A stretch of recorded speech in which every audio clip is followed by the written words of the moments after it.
પાણીમાં નાખીને થોડુંક એને ધોઈને સાફ કર્યું, એટલે આ અંદરના ગુણનો સમાજમાં વિકાસ થયો. એમાંથી જે જન્મી તેનું નામ ગાંધીએ આખી જિંદગી સુધી એક જ નામ આપ્યું, સેવા. એ કંઈ એમનો પોતાનો શોધેલો શબ્દ નહોતો,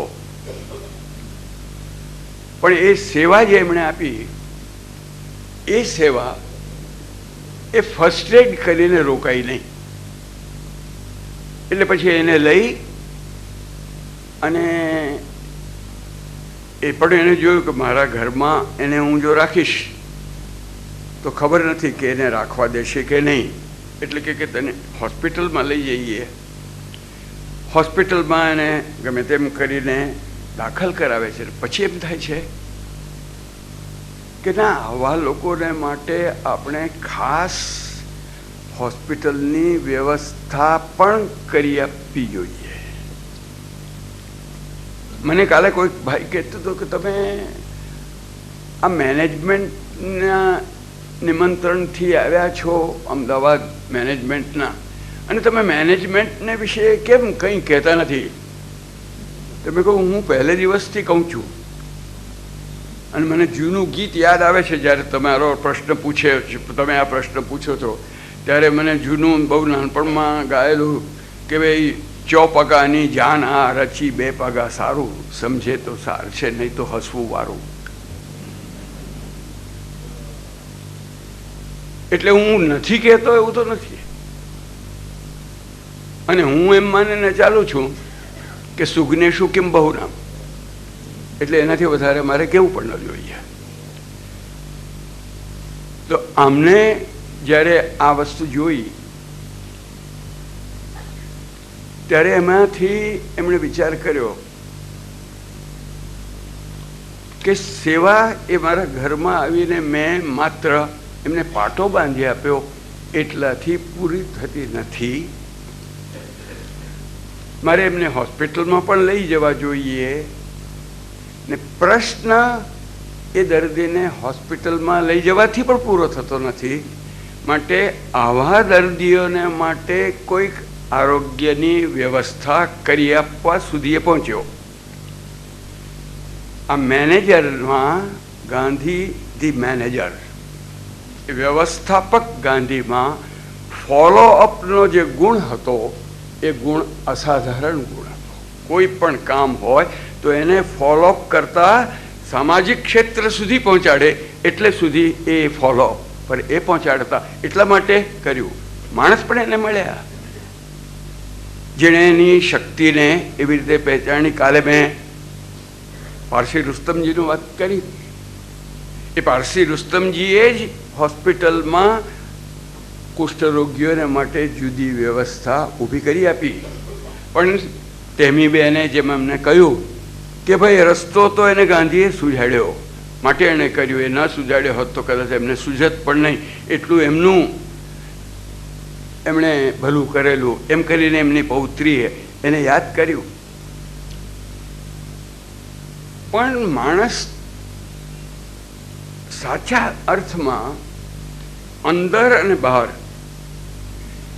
એક વિશિષ્ટ જન તરીકે પ્રગટ થઈ રહ્યો હતો. મેં કાલે એને માટે શબ્દ નેતૃત્વ જ વાપર્યો. નેતૃત્વના 2 પાસાઓની વાત આપણે કરવી છે. અમુક અંશે દક્ષિણ આફ્રિકામાં, એના કરતાં ઘણા વધારે મોટે અંશે ભારતમાં. એટલે 2 વાર આની વાત કરી. પણ આ નેતૃત્વ એ પોતે પણ મેનેજમેન્ટના એક ભાગ તરીકે આપણે વાત કરવી, તેને સમજવી છે. આ જે લોકો હતા જેની સાથે એના સંબંધો હતા, એ લોકોએ ગાંધીના મેનેજમેન્ટને, એમની સાથે કામ કરનારા લોકોએ કેવી રીતે સમજ્યું, એના હું તમને 1-2 દાખલા એટલા માટે આપવાનો છું કે એમાંથી ગાંધીનું ચરિત્ર આપણને પ્રગટ થાય છે, અને સાથે સાથે જેમણે આ ચરિત્રને ઓળખ્યું છે એમનું ચરિત્ર પણ પ્રગટ થાય છે. પારસી રુસ્તમજી એમાંના એક હતા, જેણે ગાંધીનું આ ચરિત્ર બહુ વહેલું ઓળખ્યું હતું. જેણે ફિનિક્સ આશ્રમમાં વૈષ્ણવજન તો તેને કહીએ ગીત ગાતા સાંભળીને એમ આવીને કહ્યું કે તમારી રજા હોય તો પારસીજન તો તેને કહીએ એટલો શબ્દ હું જોડી દઈ શકું? એને બદલે એવું જ ઇમામ સાહેબે કહ્યું હતું કે હું એને બદલે મુસ્લિમજન તો તેને કહીએ કહી શકું? કારણ કે એમણે એમ જોયું કે અમને તો આ જે બધા અન્ની અંદરના જે વર્ણનો છે તે તો બધા અમારા આદર્શ મુજબના જ છે. અને આ પારસી રુસ્તમજી તો જરા શરીરે પણ બહુ પુષ્ટ હતા, પણ આ ગીત જ્યારે ગાય ત્યારે લગભગ નાચી ઉઠતા હતા.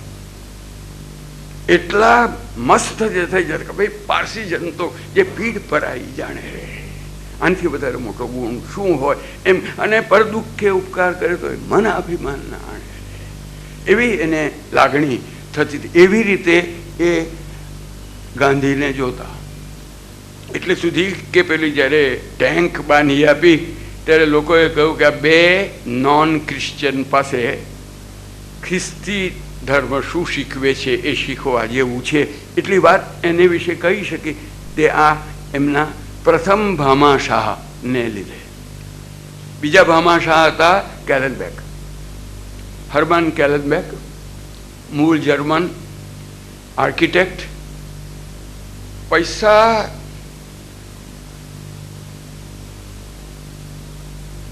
તો વાપરી શું કેમ વેડફી જાણવા એ જાણતા હતા. અને આજના પણ કેટલાક લોકો એમની પાસેથી કદાચ પાઠ લઈ શકે એટલું એ જાણતા હતા. જોકે હું આજના પણ એટલા માટે કહું છું કે કેટલાક તો પારસી રુસ્તમજીને પણ શીખવી શકે એવા આપણે ત્યાં છે. પૈસા એમ ખર્ચતા ખરા, પણ એ માણસની એક ધૂન એ કે કંઈક નવું, કંઈક વિચિત્ર, કંઈક જુદું કરવું. અને કંઈક જુદું કરવું એટલા માટે આ માંસ ન ખાનારા લોકો, વેજીટેરિયન લોકો કેવી રીતે રહેતા હશે? ચાલને હું એક વેજીટેરિયન રેસ્ટોરન્ટમાં જાઉં.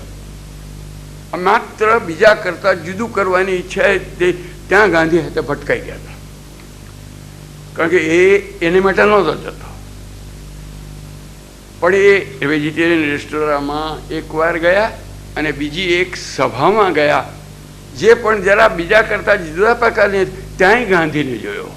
એટલે એને થયું કે આ કોઈક મારી નાતનો માણસ લાગે છે. અને એમ કરીને બે ભેગા થયા. અને એ જે ભેગા થયા તે જોહાનિસબર્ગમાં જ્યારે ટ્રાન્સવાલમાં ગયા ત્યારે જોહાનિસબર્ગથી 21 માઇલ દૂર 1000 એકર જમીન ખરીદી અને પછી કહ્યું તમે જ્યાં સુધી છો ત્યાં સુધી આ જમીનને વાપર. આવી રીતે વાપરી શકે એવા માણસ. ટોલ્સ્ટોય ફાર્મ એવું નામ પાછળથી એમણે પાડ્યું એનું. અને ટોલ્સ્ટોય ફાર્મ નામ રાખવું જોઈએ એ સૂચવનારા કેલનબેક હતા ગાંધીજીને, કે આપણે એ નામ રાખીએ કારણ કે ટોલ્સ્ટોયના વિચાર મુજબ આપણે જીવવું છે. એટલે ગાંધીજી કહે છે કે હું એક જગ્યાએ ગયો હતો, એક ખ્રિસ્તી આશ્રમ છે, પણ ત્યાં મારી પર બહુ સારો પ્રભાવ પડ્યો હતો. ત્યાં જુદા જુદા લોકો ઉદ્યોગો કરે છે, મોટે ભાગે મૌનપૂર્વક રહે છે, ઉપવાસ પણ કરે છે. આ બધા ગાંધીના બધા લાડકા વિષયો, મૌન ને ઉપવાસ ને આવા બધા, એવું બધું ત્યાં આગળ એણે જોયું હતું. એટલે એણે કહ્યું કે તમે એમ કરો ને, તમે ત્યાં જરા જઈ આવો અને તમને કંઈક ગમે તો એ ત્યાં જઈને ચામડાનું કામ શીખી આવ્યા. અને એ ચામડાનું કામ શીખ્યા પછી ગાંધી શીખ્યા. એ ગાંધીએ જ્યારે જેલમાં હતા ત્યારે પોતાને હાથે જનરલ સ્મટ્સને માટે જે ચંપલ સીવ્યા હતા, એ કેલેનબેક એ ચંપલ સેમ સીવવા એના ગુરુ હતા કેલેનબેક. એમણે શીખવાડેલું, કારણ કે એમણે મોકલ્યા હતા ગાંધીએ, અને પછી આવીને શીખી પાછા અમને શીખવ્યા હતા. એટલે એવા એ કેલેનબેક એને બધી અનેક રીતે આપણે જોઈ શકીએ છીએ. એકવાર જેલમાંથી છૂટીને આવે છે એટલે આ માણસને એટલો બધો હરખ થઈ ગયો કે પહોંચી તો ગયા, સ્વાગત માટે તો જેલમાંથી છૂટીને આવે ત્યારે જવાનો રિવાજ જ હતો, પણ કે ચાલો આપ આવો. એટલે ગાંધીજી કહે છે કે આ ગાડી કોઈ જુદી લાગે છે. હા હા, આજે જ મેં તમે છૂટવાના છો માટે આજે જ ખરીદી છે, કારણ કે છૂટ્યા પછી પહેલા તમે બેસવા જોઈએ. આ ગાંધી જો જેલમાંથી છૂટીને આવે તો એને માટે મારે નવી ગાડી ખરીદવી જોઈએ, આટલે સુધી ખર્ચ કરી શકે એવો માણસ હતો. એ હું કહેવા માંગુ છું. હું છૂટીને આવું માટે તમે ગાડી ખરીદે? હમણાં ને હમણાં એને પાછી આપ્યા.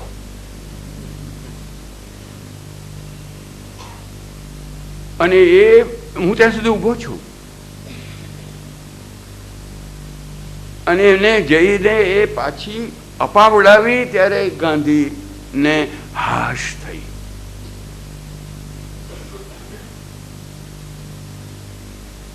પણ એવી જાતનો આની સાથેનો એનો સંબંધ, એ આગળ ઉપર તો ભારત પણ આવ્યા હતા 2 વાર, પણ એકવાર એ ભારત આવવા માટે નીકળ્યા હતા. ઇતિહાસમાં જરા પાછળથી છે, 1914માં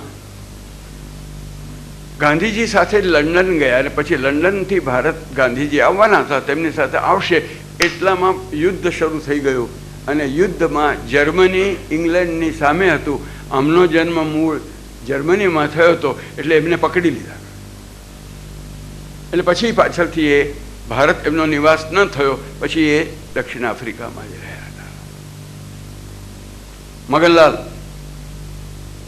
ભત્રીજા તરીકે જેમ દીકરાઓને લઈ ગયા હતા તેમ ભત્રીજાઓને પણ લઈ ગયા હતા. એને થોડુંક કામ, એ તો એક જગ્યાએ દુકાન કરીને ઊંડાણના ગામમાં એની દુકાન હતી, પણ એ દુકાન જ્યારે ચલાવતા હતા ત્યારે પણ ગાંધીજીના એની સાથે પત્ર વ્યવહાર ચાલતા હતા, ને પત્ર વ્યવહાર આધ્યાત્મિક વિષયો અંગેના ચાલતા હતા, ને એમાંથી ધીરે ધીરે એને ખેંચીને લાવ્યા હતા.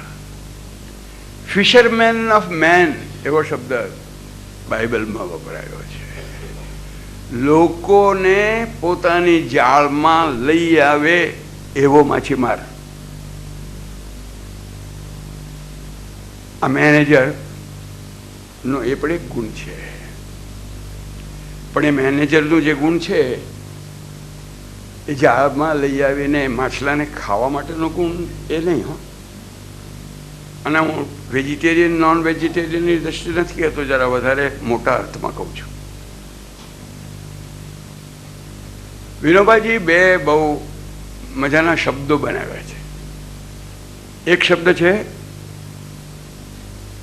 પર્સનલ લવ, અને બીજો શબ્દ છે ઇમ્પર્સનલ લવ. કે પ્રેમ 2 પ્રકારના. આપણે ત્યાં સગુણ, સાકાર વગેરે બધા ઘણા શબ્દો છે, પણ આમણે શું શબ્દ વાપર્યા? અંગ્રેજી. પર્સનલ લવ, ઇમ્પર્સનલ લવ. સૂર્ય એનું શું કામ? તો પ્રકાશ આપવો અને ઉષ્મા આપવી, ગરમી આપવી. પર્સનલ લવ ઉષ્મા આપે છે, ઇમ્પર્સનલ લવ પ્રકાશ આપે છે. મેનેજર એ જો માત્ર પ્રકાશ આપે અને ઉષ્મા ના આપે તો એ 50% મેનેજર, 50% નહીં. અને એ જો માત્ર લાડ કરે અને પ્રકાશ ના આપે તો એ બીજા 50% જ મેનેજર ને પૂરો નહીં. આ ગાંધી એ પર્સનલ લવ ને ઇમ્પર્સનલ લવ એ બંને એના માણસો સાથેના સંબંધમાં આપણને જોવા મળતો. આ એક બહુ જ અગત્યનો મુદ્દો એ આપણને ધ્યાનમાં રાખવા જોઈએ. પારસી રુસ્તમજી, તમે જો ભૂલ કરી હોય તો કોર્ટમાં જઈને કબૂલ કરો. મેં કાલે દાખલો આપ્યો. મારો પ્રયત્ન તમને ઓછામાં ઓછી સજા થાય એ કરાવવાનો છે, પણ તમે કોર્ટમાં કબૂલ ન કરવાનો તો તમારું કેસ હું નહીં લઉં. આ પહેલું જે એમણે કોર્ટમાં હું તમારો કેસ નહીં લઉં જો તમે જો સત્ય નહીં કહો, એ પ્રકાશ આપનારી વસ્તુ હતી.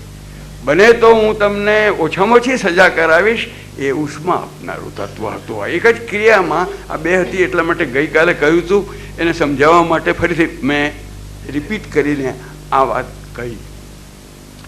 મગનલાલ ગાંધીને હું વિચાર કરું છું કે એમણે પર્સનલ લવ વધારે આપ્યો કે ઇમ્પર્સનલ લવ વધારે આપ્યો. બહુ મુશ્કેલ છે કેવું.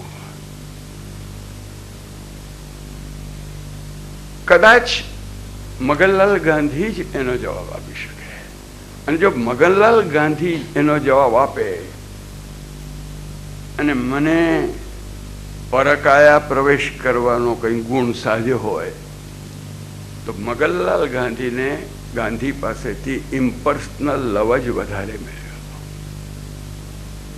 એમને બહુ સારી રીતે પ્રેમપૂર્વક રાખ્યા હતા, પણ આ માણસે ગાંધીના તત્વને જે ઝીલ્યું હતું, જેને લીધે ગાંધીએ ભારત આવ્યા પછી એન્ડ્રુઝ સાહેબને એમ કહ્યું હતું કે અમારા આશ્રમમાં કેટલાક માણસો એવા છે કે જેને લીધે આશ્રમ દીપે છે. એમાંના એક મગનલાલ. આશ્રમમાં આવવાથી એ દીપતા નથી, એમના આવવાથી આશ્રમ દીપે છે. એવા એ મગનલાલ ગાંધી. બધા સાથીઓ જેલમાં છે. મગનલાલ ગાંધી ફિનિક્સ આશ્રમમાં છે. કેમ?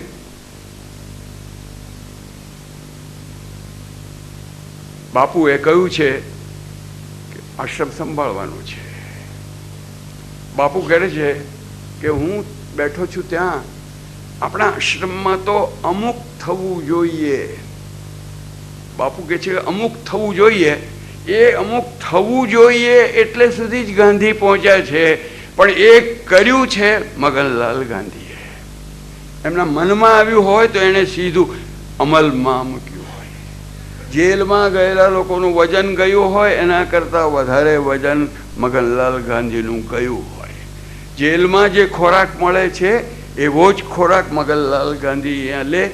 જેલમાં કામ કરતા હતા લોકો એના કરતાં વધારે કામ કરતા છતાં એ જ ખોરાક એ લેતા હતા. બીજી રીતે જરા જોઈએ. હવે વિચિત્ર દાખલો આપું છું. આપણી જૂની પરિભાષા મુજબ કદાચ એને વિરોધ ભક્તિ કહી શકાય, પણ કદાચ સાવ વિરોધ ભક્તિથી જ એને જોયું એવું નહીં. મને એ માણસની મહત્તા એમાં લાગી છે, એટલા માટે માત્ર વિરોધી ભક્તિથી નહીં. તુલસીદાસે જે વિરોધ ભક્તિનું વર્ણન કર્યું છે એ તો રાવણે સતત આ માણસનો વિરોધ કરવો છે એમ કરીને જે વિરોધ ભક્તિ કરી હતી તેનું વર્ણન કર્યું છે રામનું. પણ હું અત્યારે જેનું નામ દેવાનો છું એ જનરલ સ્મટ્સ. એ જનરલ સ્મટ્સ એણે તો ગાંધીને 2 વાર તો છેતર્યા હતા. એને અનેક વાર જેલમાં મૂક્યા હતા. ગાંધીને હંફાવનારા લોકો કંઈ ઓછા નહોતા મળ્યા. પ્રથમ હંફાવનારો માણસ જો મળ્યો હોય તો એ જનરલ સ્મટ્સ મળ્યો હતો અને એને ઠીક ઠીક હંફાવ્યા હતા. એ જનરલ સ્મટ્સ ગાંધી વિશે શું કહે છે એ જો આપણે સાંભળીશું તો ગાંધી ધ મેનેજર એ આપણને સમજાશે. એણે એમ કહ્યું છે કે એમણે ચલાવેલી લડત સારું, ગમે તેટલી હદ સુધી જવાની આ માણસમાં તૈયારી હતી. એક ગુણ એ બતાવ્યો. એ જનરલ સ્પર્શની સામે ઘણા લોકોએ લડાઈઓ કરી હશે, પણ એ જાણતા હતા કે થોડું વારમાં ઘે ફેફે. પણ આ ગમે તેટલી હદ સુધી, એનો મતલબ એ છે કે આ માણસ મરે તો પણ એ વસ્તુ છોડે નહીં એવો છે. આ જનરલ સ્પર્શને પોતાના પ્રતિપક્ષીમાં દેખાયેલો ગુણ, મરે ત્યાં સુધી હું જે કામ ઉપાડું છું એ છોડતો નથી. મારું માનવું છે કે લીડરશિપ, મેં કાલે તો લીડરશિપ જ શબ્દ, આ લીડરશિપનો એક મોટો ગુણ એ ગાંધીમાં એને એ દેખાયો. બીજો એને જે ગુણ દેખાડ્યો, જે મેં પહેલાં વર્ણવ્યું, કે આખરે કામ માણસો જોડે લેવાનું છે એ કદી ભૂલતો નહોતો. ગાંધી વિશે બીજી વાત એ કરી કે છેવટે કામ તો માણસ જોડે લેવાનું છે, અને અહીંયા શું મારા જેવા માણસ જોડે એ પણ એના મનમાં હશે, પણ એ પણ ભૂલતા નહોતા કે મારે એમની જોડે કામ લેવાનું છે, પોતાના માણસોની જોડે કામ લેવાનું છે જેમાંની બહુમતી અભણ હતી. એવાની જોડે કામ લેનારો પણ માણસ હતો ને, એવા જોડે કામ લેવાનું છે જેમાંની બહુમતી આમને માણસમાં પણ ગણવા તૈયાર નહીં એવી હતી. આવા બંને પ્રકારના માણસોની જોડે કામ કરનારો પણ છેવટે તો માણસ જોડે કામ કરવાનું છે એ વાત આ ભૂલતો નથી. એ જનરલ સ્પર્શને ગાંધીનો બીજો ગુણ દેખાયો, જે એમણે કહ્યું છે કે એમના સાથીઓ પ્રત્યે, એમના વિરોધીઓ પ્રત્યે, સામાન્ય જનતા પ્રત્યે અને દુનિયાના બીજા માણસો પ્રત્યે પણ માણસ જોડે કામ લેવાનું છે એ ભૂલ્યા નથી. પોતાના જ પક્ષના લોકો નહીં, પણ એડવર્સરીને માટે પણ, અને એટલું જ નહીં પણ બીજા લોકો પણ માણસની જોડે કામ. આ એક મોટો ગુણ આ જનરલ સ્પર્શને દેખાયો છે. બીજો એક વાત કે મારે એમની સાથે એમણે આંકડો એમણે નથી આપ્યો, 8 વર્ષ તો લગભગ સીધો સંઘર્ષ છે. તે વર્ષો સુધી એનો સંઘર્ષ રહ્યો.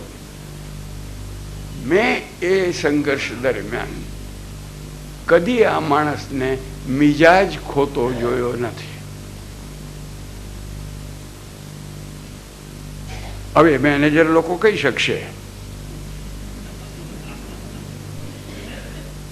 કે ખરેખર જો કોઈ આવો મેનેજર હોય તો એ પોતાનું મેનેજમેન્ટનું કામ ઘણું વધારે એફિશિયન્ટલી કરી શકે કે નહીં જો ખીજવાતો મેનેજર હોય તેના કરતાં. કારણ આ ખીજવાયો તો નથી, અને એણે આ માણસે દેખાડ્યું કે વિરોધી માણસ, તે વખતનો સૌથી મુખ્ય વિરોધી, એ કહે છે કે આને મેં ખીજાતો જોયો નથી. બીજું એક કહે છે, એ પેલાનો ભાગ જ હશે પણ એને જુદો નોખો પાડીને કહ્યો છે, એને દ્વેષથી વશ થતા મેં જોયા નથી. એનામાં દ્વેષને વશ થઈ ગયા હોય એવા મેં જોયા નથી. મારું એને અપમાન કર્યું, મારી આજ્ઞા એને માની નહીં, અથવા કે મારા કરતાં આગળ ચડી જવા માંગે છે તો એમાંથી જરાક જે દ્વેષ પેદા થઈ શકે. આપણે ત્યાં એક પ્રોબ્લેમ બહુ ચર્ચાય છે, બ્રેઇન ડ્રેઇનનો. આપણા દેશમાંથી પરદેશ જનારા લોકો પછી પાછા નથી આવતા, ઓછા આવે છે. શું કારણ? કઈથી બુદ્ધિમાન લોકો જે ગયા હોય તેમને પોતાની યોગ્યતા મુજબનું કામ આ દેશમાં આવ્યા પછી ઘણી વાર મળતું નથી. હું એવા અંગત દાખલાઓ પણ હું જાણું છું કે જેને વર્ષ 2 વર્ષ સુધી નોકરી એટલા માટે નથી મળી કે ઓવર ક્વોલિફિકેશન. કારણ કે પેલો એમ માને કે ક્યાંક ડાયરેક્ટર એ થઈ જશે, મારા કરતાં વધારે ક્વોલિફાઈડ છે માટે. પણ આ શું કહે છે? દ્વેષને વશ થતા મેં જોયા નથી.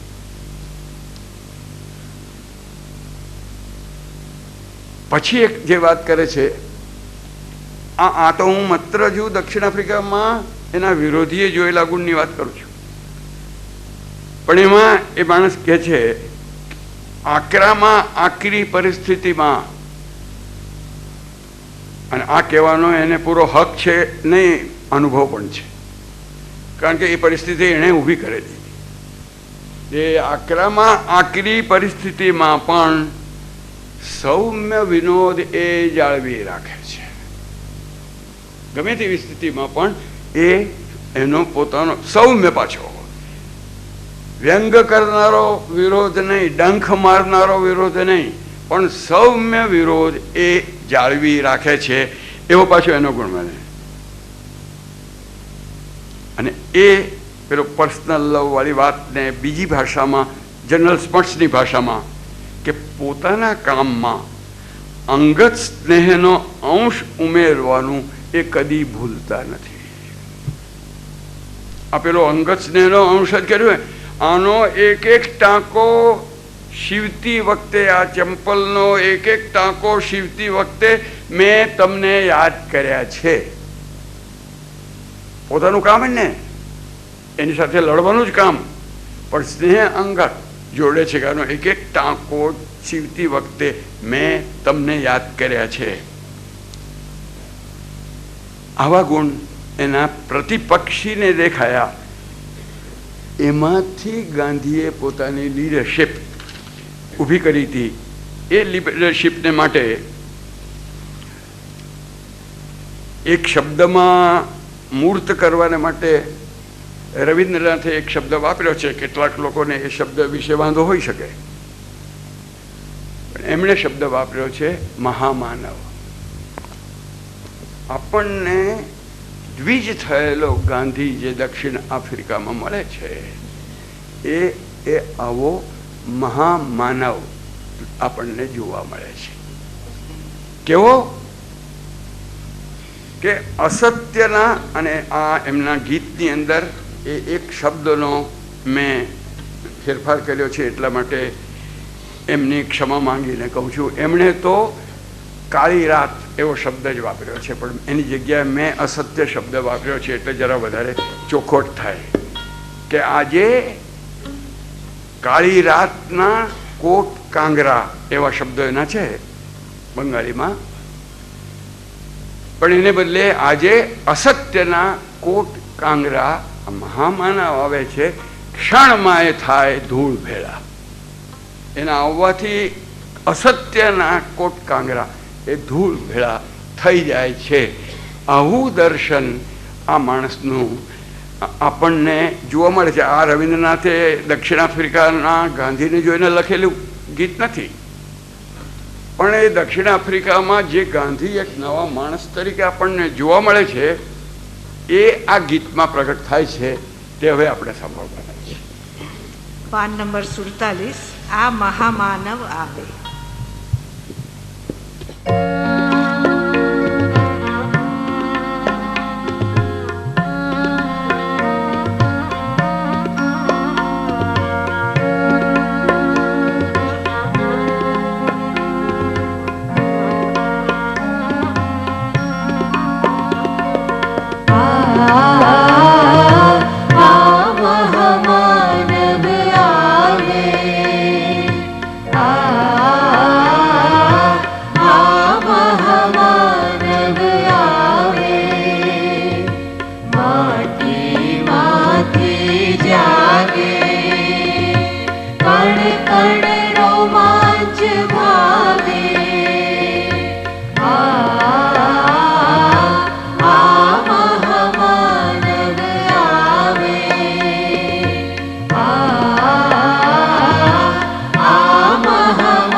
પરલોકે બાજે જય ડંકો, આવી મહાજન્મની વેળા, આવી મહાજન્મની વેળા.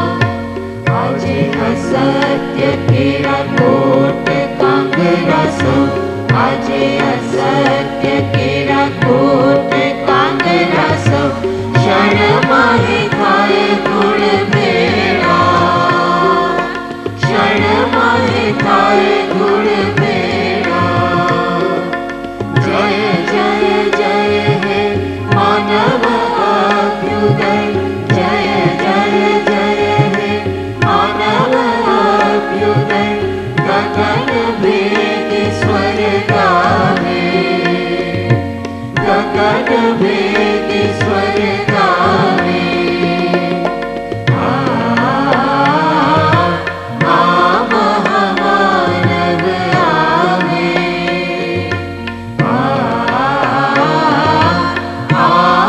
મહામાનવ આવે.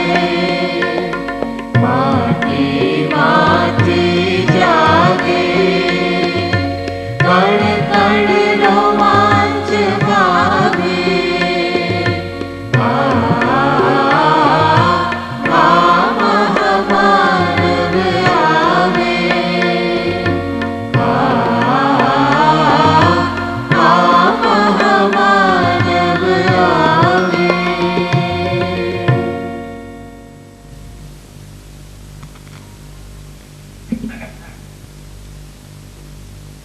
એમને એક ગુણની વાત આપણે કાલે કરી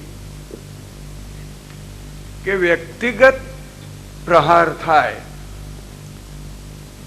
એને અંગે એમના મનની અંદર એક જ પ્રતિભાવ હતો, ક્ષમાનો. એનો પોઝિટિવ સાઈડ જો આપણે જોવી હોય તો તે કે સામેના માણસ, બહુ સંભવ છે કે સામેનો માણસ જે એની સાથે લડવા જ આવેલો હોય તેવા સહિત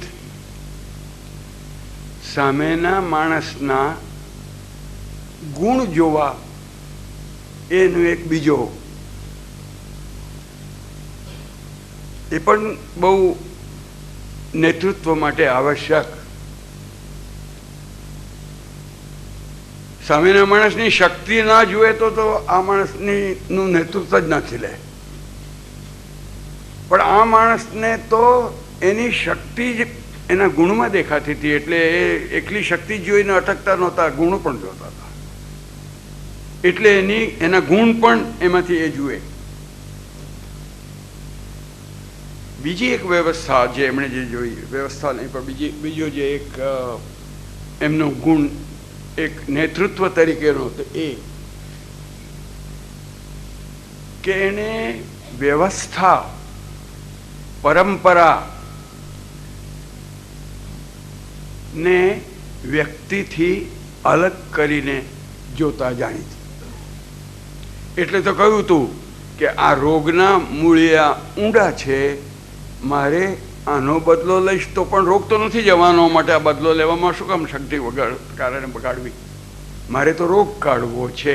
એટલે વ્યવસ્થા અને વ્યક્તિ તો એ પેલી વ્યવસ્થાનો શિકાર હોય છે.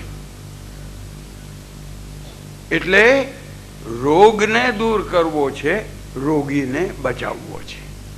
આ જે છે એ પણ એના આ ગુણો બધા એના ત્યાંથી જ દેખાવા માટે છે. અને ત્યાં જેને એમણે બહુ વર્ષો પછી એને માટે નામ એમણે આપ્યું છે. આપણે ત્યાં તો નામકરણનો આખો વિધિ હોય છે. જન્મ પછી છઠ્ઠે દાડે કેટલાકને તેને કેટલાકમાં વળી બીજા દિવસો દે. આ તો વર્ષો પછી નામ થયું છે. પણ રચનાત્મક કામનો જન્મ દક્ષિણ આફ્રિકામાં થયો છે. રચનાત્મક કાર્યક્રમ શબ્દ ગાંધીજીએ કોંગ્રેસનું નેતૃત્વ લીધું ત્યાર પછી પણ 2-3 વર્ષ પછી લીધું છે. પણ કામનો જન્મ, અને એના મૂળમાં સેવા છે. એ સેવામાંથી પ્લેગ થયો તો પ્લેગમાં સેવા માટે આપણે નીકળવું પડે, એટલે સુધી કે જોહાનિસબર્ગમાં તો પ્લેગ થશે, આમાં મહામારી ફાટી નીકળવાનો ભય છે એવું લખ્યું. અરે આ કોઈ કુલી બેરિસ્ટર આવું બધું લખે છે, વગર કારણે ભડકાવવા માંગે છે, એવા પાછા પત્રો પણ આવ્યા. અને પછી જ્યારે પ્લેગ થયો ત્યારે પેલો કુલી બેરિસ્ટર કહેતો હતો એ જ વાત સાચી નીકળી, એટલે સુધી ત્યાં આગળ થયું છે. પણ એને અંગે ચેતવણી આપવાથી માંડીને પ્લેગ જ્યારે થયો ત્યારે એ પ્લેગ જે એરિયામાં હતો એ એરિયામાં ગાંધી પોતાના સાથીની સાથે પહોંચી જાય છે.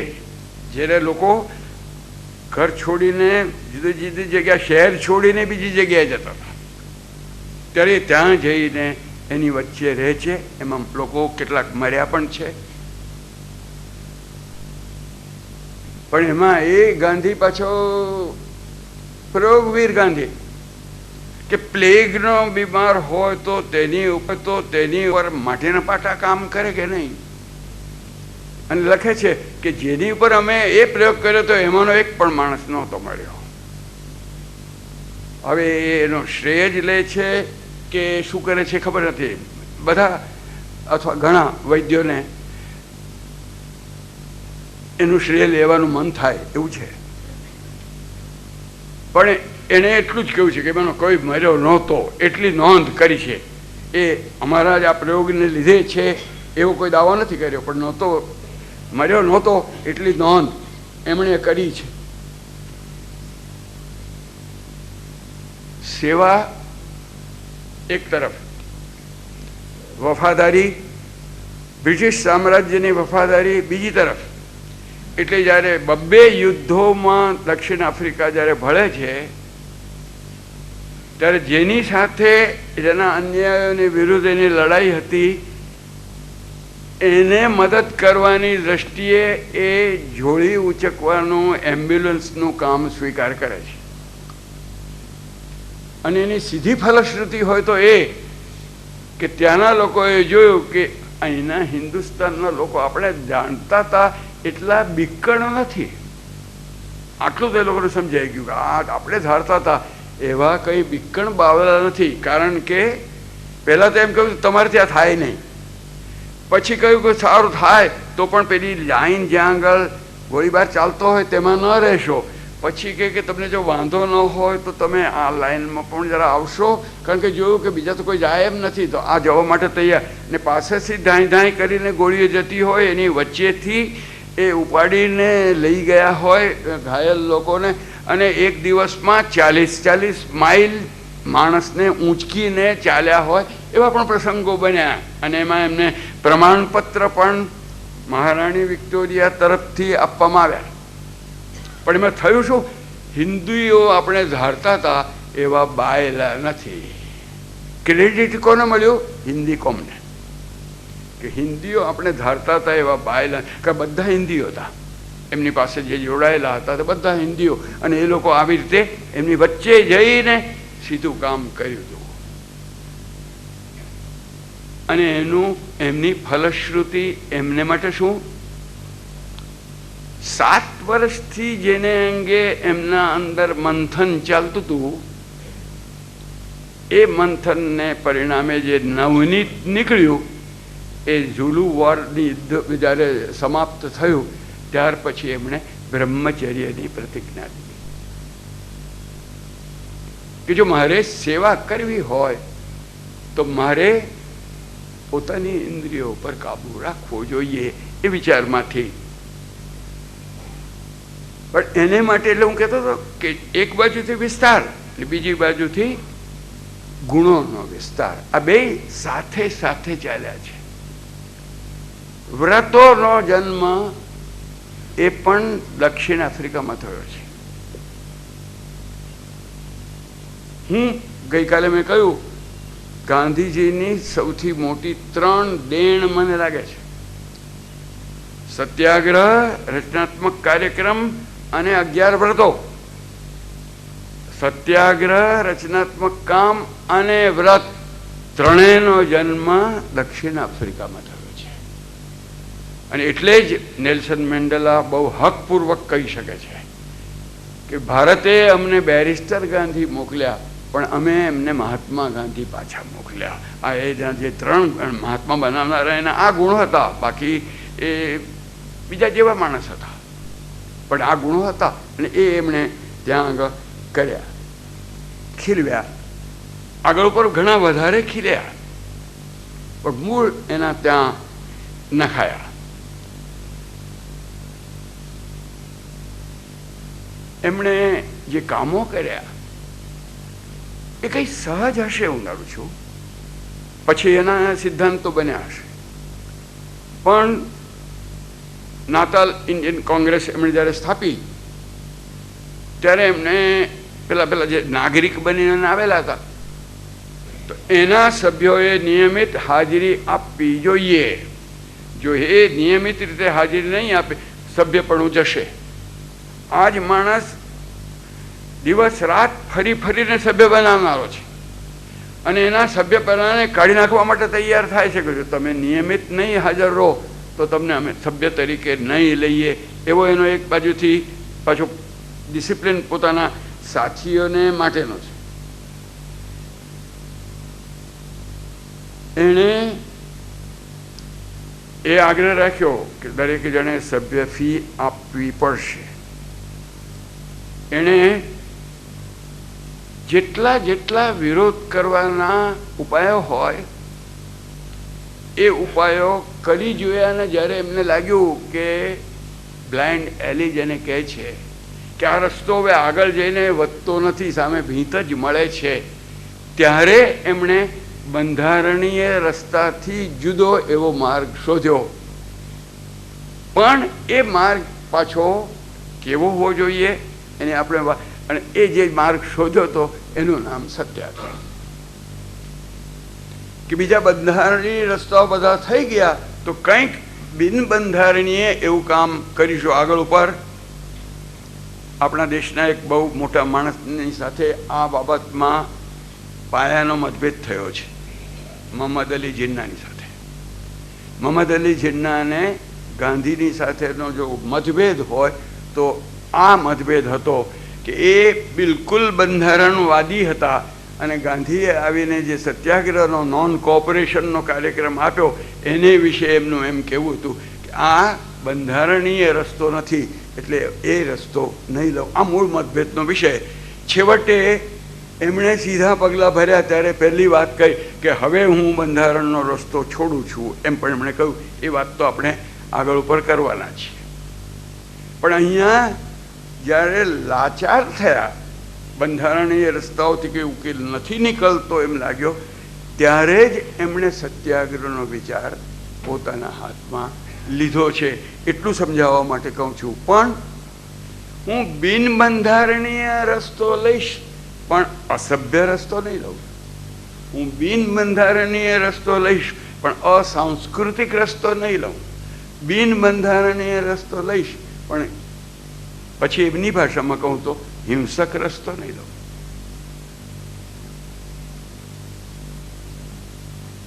રસ્તા વિશેનો આગ્રહ એ ગાંધીની એક બહુ મોટી એની પીછાણ હતી. એણે નામ આપ્યું સાધન શુદ્ધિ. કે હું જેવા ઉદ્દેશ સુધી પહોંચવા માંગુ છું મારો માર્ગ પણ એવો જ હોવો જોઈએ. મારે સૌથી પહેલા માણસે જ્યારે વિશ્વના સ્તર પર શાંતિની એક ઇટલીના એક જૂના રાજાએ જ્યારે વાત કરી હતી, આધુનિક જમાનામાં 300 વર્ષ પહેલાંની વાત છે, ત્યારે એણે માન્યું હતું કે વિશ્વમાં શાંતિ કરવી જોઈએ, એટલા માટે શું કરવું, આખી દુનિયામાં મારું રાજ હોવું જોઈએ. માણસ બહુ બદલાયો નથી. વધારે જો જાણવું હોય તો USA જઈ આવો. લગભગ એ જ ધારણા એની હજુ પણ માણસ જાતની એ જ કાયમ છે કે જો તમારે વિશ્વની શાંતિ કરવી હોય તો મારું સામ્રાજ્ય હોવું જોઈએ, એના વિના શાંતિ થાય નહીં. રશિયાએ શું વિચાર કર્યો મારે એવો સમાજ કરવો છે કે જેમાં રાજ્ય સમાપ્ત થઈ જશે, સ્ટેટ વિલ વિધર અવે, કરમાઈ જશે, સુકાઈ જશે. કેવી રીતે કરીશું? ડિક્ટેટરશિપ ઓફ ધ પ્રોલેટારિએટ. સ્ટેટ ખતમ થશે, પણ કેવી રીતે? તાનાશાહી, ભલે ને સર્વહારાની, પણ તાનાશાહી. સ્ટેટ ખતમ થશે, સ્ટેટને મજબૂત કરીને અમે સ્ટેટને ખતમ કરીશું. ગાંધીજીનું એટલું જ કહેવું હતું, સાધન શુદ્ધિમાં ના આવે. સાધન શુદ્ધિની ગાંધીની વ્યાખ્યા બહુ સહેલી છે, જેમ સત્યની વ્યાખ્યા હતી. જેવું વિચારો તેવું બોલો ને જેવું બોલો તેવું કરો, એટલી સાદી ભાષા. એવી સાધન શુદ્ધિની એમની સાદી વ્યાખ્યા શું? જેવો ઉદ્દેશ હોય એવો જ માર્ગ હોવો જોઈએ, એથી વધારે કાંઈ નહીં. પણ એ સાધન શુદ્ધિનો વિચાર એને તો હું એના ગાંધીના મૂળ તત્વમાં એને માનું છું. એક સાધન શુદ્ધિનો વિચાર એમણે દક્ષિણ આફ્રિકામાં પોતાનો સત્યાગ્રહનું આંદોલન શરૂ કર્યો ત્યારથી એને ઘૂંટીને કહ્યો છે. એમના મૂળ ગ્રંથમાં તો એ વાતને કહી જ છે, પણ પછી એ આખર સુધી જ્યારે એને કોઈક વાર તો આ માણસ એવા સમાજશાસ્ત્રની દ્રષ્ટિએ, તત્વજ્ઞાનની દ્રષ્ટિએ, ફિલોસોફીની દ્રષ્ટિએ ઘણા ઊંડા વિચાર હોય અને એને એટલા બધા સાદા શબ્દોમાં કહી દે કે ખરેખર આ પેલી જ વાત કહેવા માંગે છે કે નહીં, એવી પણ આપણને શંકા જાય. એટલી સરળ ભાષામાં એ કોઈક વાર કહી દે. કેમ? સાધન સુધી. કારણ સિદ્ધિ મારા હાથમાં નથી, સાધન મારા હાથમાં છે.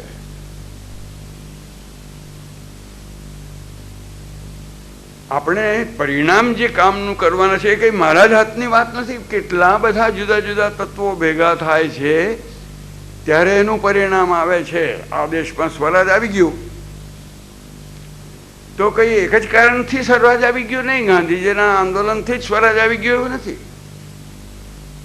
બીજું વિશ્વ યુદ્ધ થયું હતું, અંગ્રેજ સત્તા બહુ નબળી પડી હતી, એમની ઉપર ચીન અને અમેરિકાનું પ્રેશર હતું, બીજા અનેક બધા ફોર્સીસ અનેક કામ કરતા હતા, એને પરિણામે સ્વરાજ આવ્યું.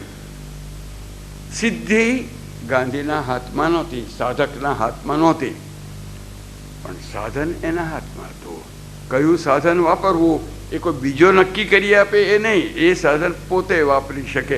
એટલે શું કે જેનું દરેક પગલું સિદ્ધિની દિશામાં જતું હોય એનું નામ શુદ્ધ સાધન. મારે જવું તો છે અહીંથી નડિયાદ તરફ, પણ હું વિરમગામ તરફ ચાલવા માંડું અને એમ પછી છેવટે કહું કે દુનિયા તો ગોળ જ છે, એટલે ફરતા ફરતા કદાચ નડિયાદ પણ પહોંચી જઈશ. અને જો રસ્તામાં એક્સિડન્ટ થાય અને તમે ત્યાં વચ્ચે જ ક્યાંક જો ઢબી જાઓ, માફ કરજો, અહિંસક માણસે આવું ના કહેવું જોઈએ. હું જાઉં અને હું ઢબી જાઉં એમ મારે કહેવું જોઈએ, તમને મારે ઢબાવવાના જોઈએ. તો હું મારા ઉદ્દેશથી દૂર ગયેલો હોઈશ, ઉદ્દેશથી પાસે ગયેલો નહીં હોઉં.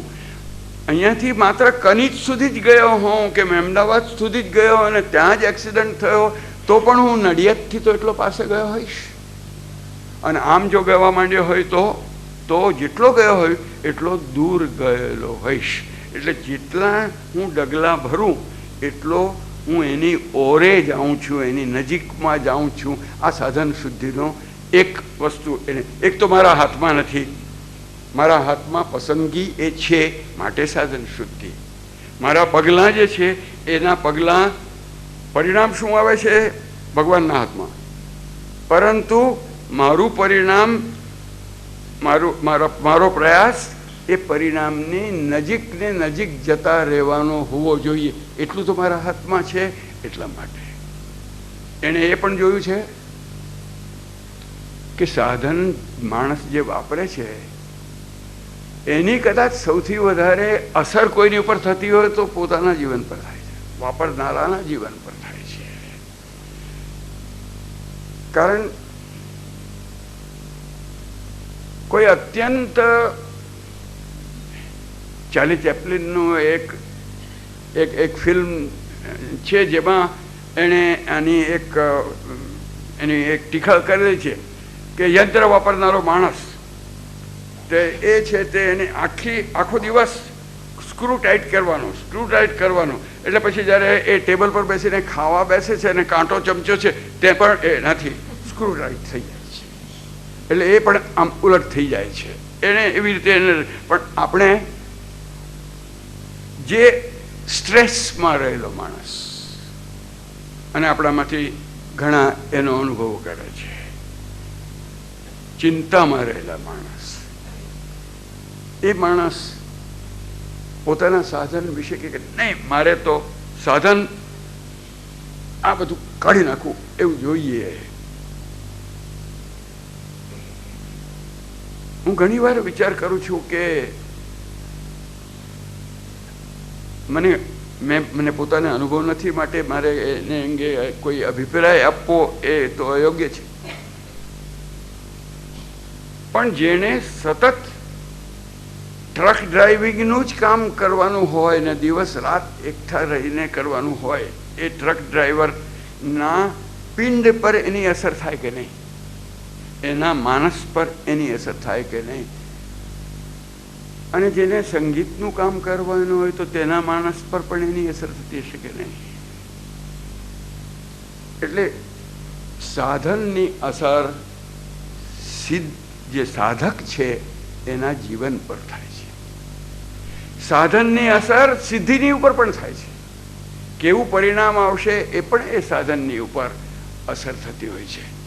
આવા જુદા જુદા કારણસર ગાંધીએ બિલકુલ શરૂઆતથી જ શુદ્ધ સાધનોનો આગ્રહ રાખ્યો છે. PAN number 54. માર્ગ લઉં રે સીધો માર્ગ લઉં.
लक्ष्य के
કેરો માર્ગ લઉં, માર્ગ લઉં રે સીધો માર્ગ લઉં, મારા છેવટના લક્ષ્ય કેરો માર્ગ લઉં.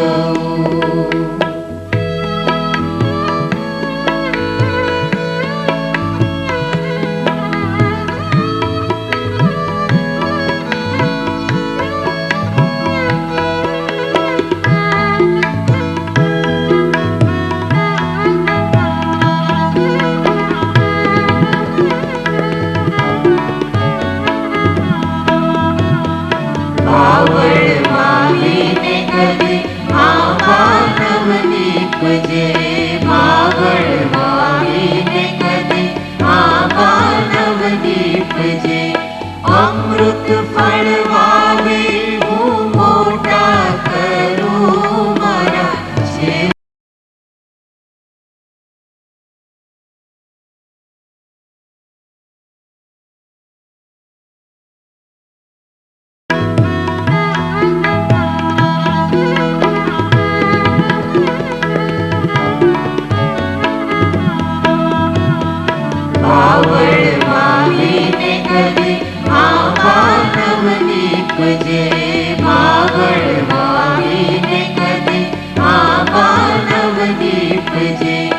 અમૃત ફળ વાવે હું મોટા કરું મારા છેવટના લક્ષ્ય કેરો માર્ગ લઉં, માર્ગ લઉં રે સીધો માર્ગ લઉં, મારા છેવટના લક્ષ્ય કેરો માર્ગ લઉં.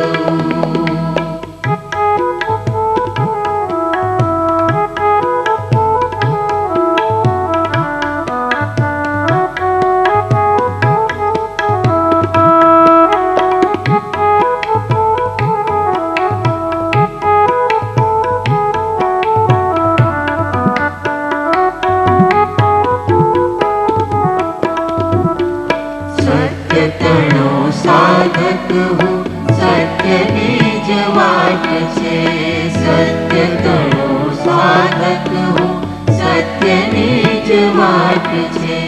સત્ય તણા સાધનથી સત્યને વરું મારા છેવટના લક્ષ્ય કેરો માર્ગ લઉં, માર્ગ લઉં રે સીધો માર્ગ લઉં, મારા છેવટના લક્ષ્ય કેરો માર્ગ લઉં, મારા છેવટના લક્ષ્ય કેરો માર્ગ લઉં, મારા છેવટના લક્ષ્ય કેરો માર્ગ લઉં.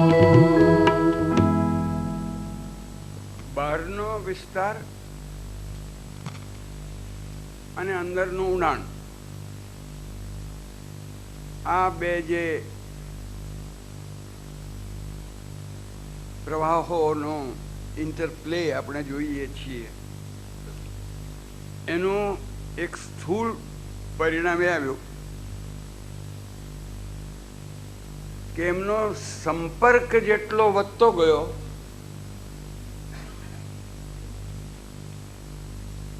એટલી વ્યક્તિગત સંપત્તિ ઘટતી ગઈ. બાકી તો સંપર્ક જેટલો વધે એટલી સંપત્તિ વધે,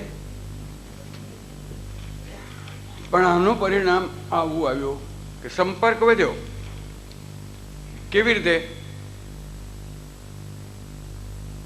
6,000 પાઉન્ડ એની કમાણી વકીલ તરીકેની, 2 ગોરા વકીલો એમના હાથ નીચે કામ કરે ને કંઈ કેટલા બીજા વણતર હતા. હવે એની કમાણીમાં એ મને હજુ મળ્યું નથી, કદાચ આ ત્રિદીપભાઈ રિસર્ચ કરશે તો શોધશે કે 6,000 પાઉન્ડ વર્ષના કે 6,000 પાઉન્ડ મહિનાના, મને ચોક્કસ ખબર નથી, પણ આપણે વર્ષના માનો. પણ તોય એ જમાનાના 6,000 પાઉન્ડ વર્ષના હોય તો પણ અધધ કમાણી હતી. એ કમાણી કરનારો માણસ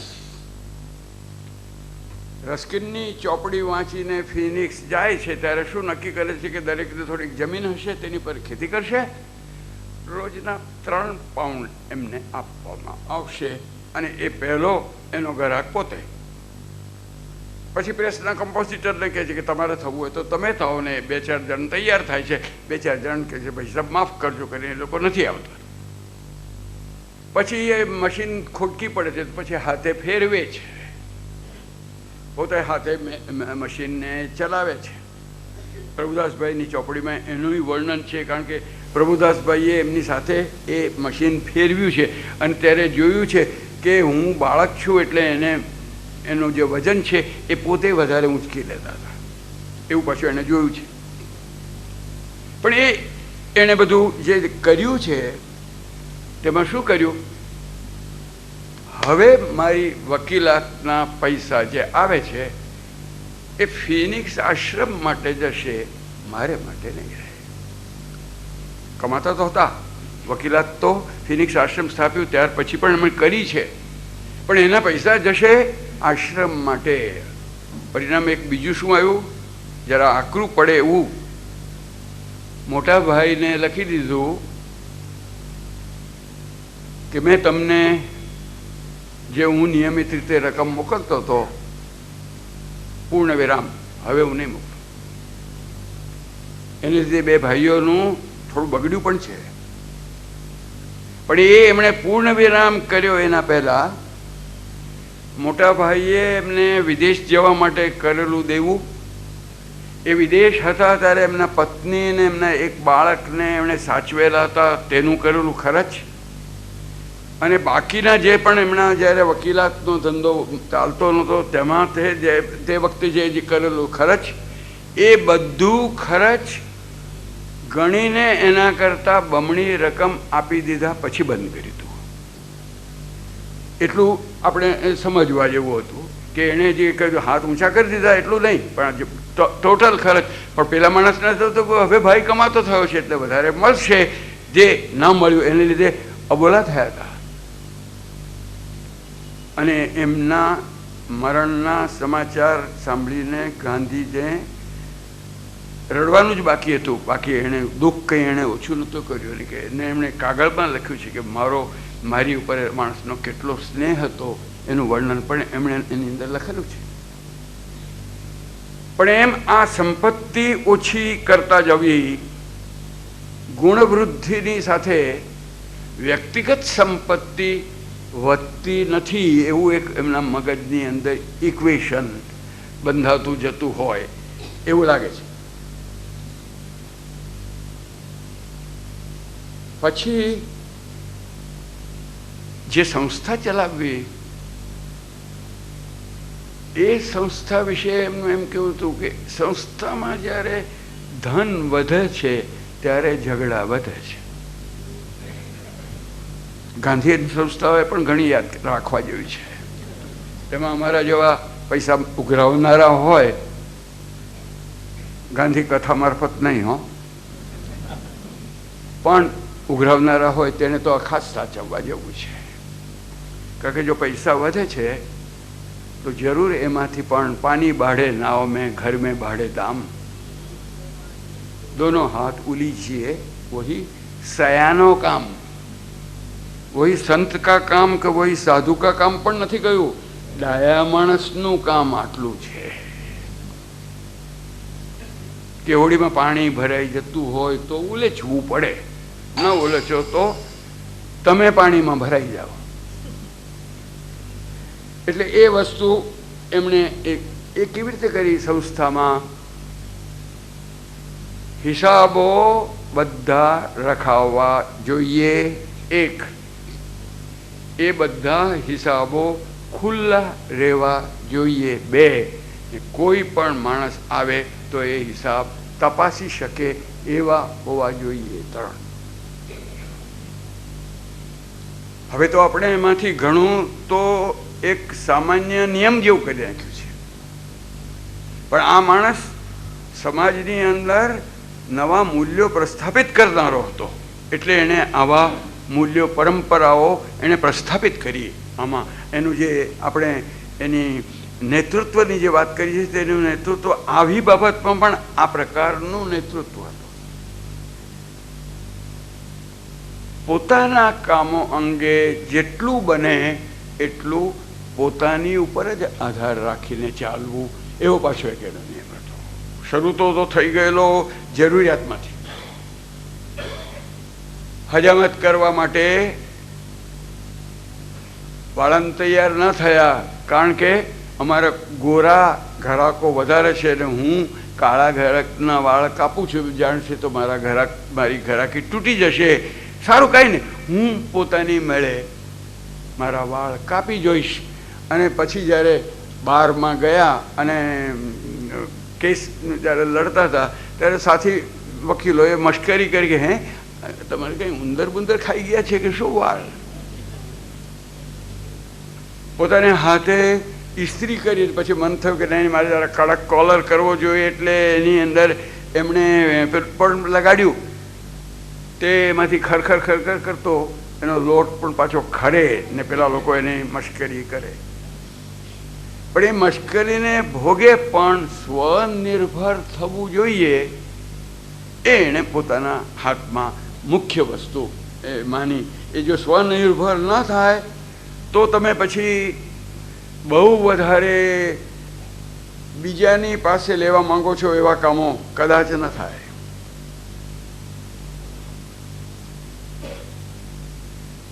આ નેતૃત્વ વિશે અથવા મેનેજમેન્ટને વિશે એક જ વાત કહીને પછી આપણે બીજા વિષય પર જવાના છીએ. અને એ જરાક વિચિત્ર લાગે એવી છે, કદાચ આંચકો પણ લાગે. મહાત્મા ગાંધી કોઈને અનફિટ નહોતા ગણતા.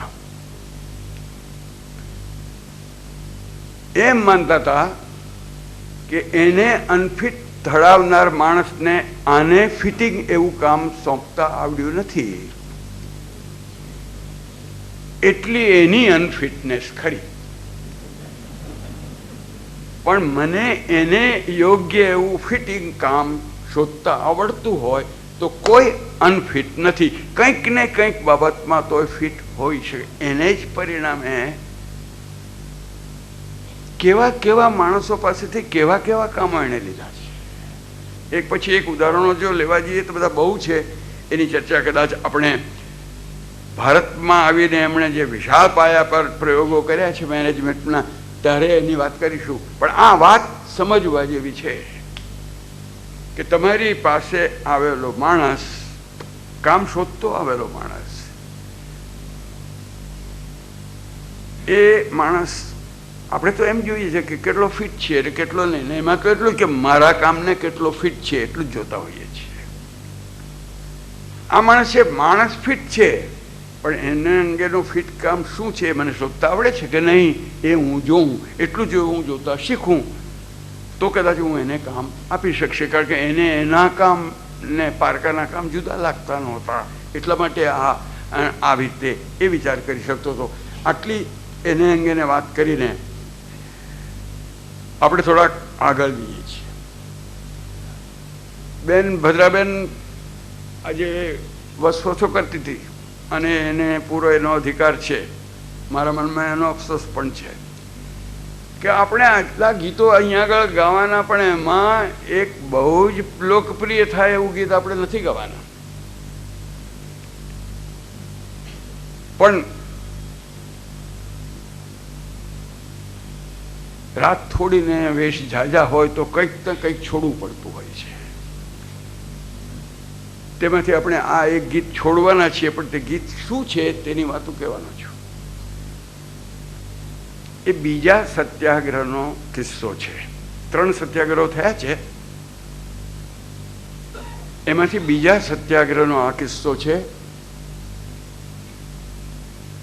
એ બીજા સત્યાગ્રહનો મુદ્દો જરા અટપટો હતો, કારણ કે પહેલા સત્યાગ્રહમાં એમ કહ્યું હતું કે દક્ષિણ આફ્રિકાના હિન્દુઓએ કોઈએ પોતાના નામ રજીસ્ટર ના કરાવવા, કારણ કે એની ફરજિયાત કાયદો કરવામાં આવ્યો હતો. તે જ વખતે એમણે એમ પણ કહ્યું હતું કે જો સ્વેચ્છાપૂર્વક તમે છૂટ આપતા હોય તો અમે જરૂર સ્વેચ્છાથી નોંધાવીશું, અને એમાં સત્યાગ્રહ થયો તો પછી બીજા સત્યાગ્રહ વખતે પેલા લોકોએ કહ્યું કે તમે જો સ્વેચ્છાપૂર્વક કરતા હોય ને સહયોગ કરતા હો કે પોતાના આંગળાના અંગૂઠાની કે આંગળાઓની નિશાની કરતા હો તો ગેરકાયદેસર લોકો દક્ષિણ આફ્રિકામાં આવતા અટકી જશે, એટલા માટે અમારા માટે પૂરતું છે. પણ પહેલા સત્યાગ્રહમાં અમે રજીસ્ટર નહીં કરાવીએ તો કમસે કમ નિશાનીઓ તો નહીં જ કરીએ એમ કહેનારો જ માણસ જ્યારે આમ કહે છે કે નહીં આપણે તો હવે પોતાની ઈચ્છાથી જઈને આંગળીની નિશાની કરવાની છે, તો ભોળા લોકોને ના સમજાય ને એમને થાય કે આ કેવું. અને જ્યારે ભોળા લોકો જ્યારે મળતા હોય છે ને ત્યારે ધુતારા લોકોની પણ કમી નથી હોતી. એટલે એ લોકોને થયું કે આ ભોળા લોકોનો થોડોક લાભ લેવો જોઈએ, કારણ કે જે લોકોને ગેરકાયદેસર પ્રવેશ કરાવવો હતો તે લોકોનું હિત આમાં જોખમાતું હતું. એટલે એમણે લોકોએ એમાંથી અફવા કરી. ગાંધીએ લાંચ ખાધી, અને લાંચ ખાધી એટલે શું, જાણે કે નજર જોઈ આવ્યા હોય. 15,000 પાઉન્ડની લાંચ ખાધી, આંકડો પણ ખબર છે. એ કહે કે ભાઈ જુઓ મારી ચોપડી ઉગાડી છે, તમે જુઓ. પણ પેલો મનની અંદર વહેમ પેસી ગયો.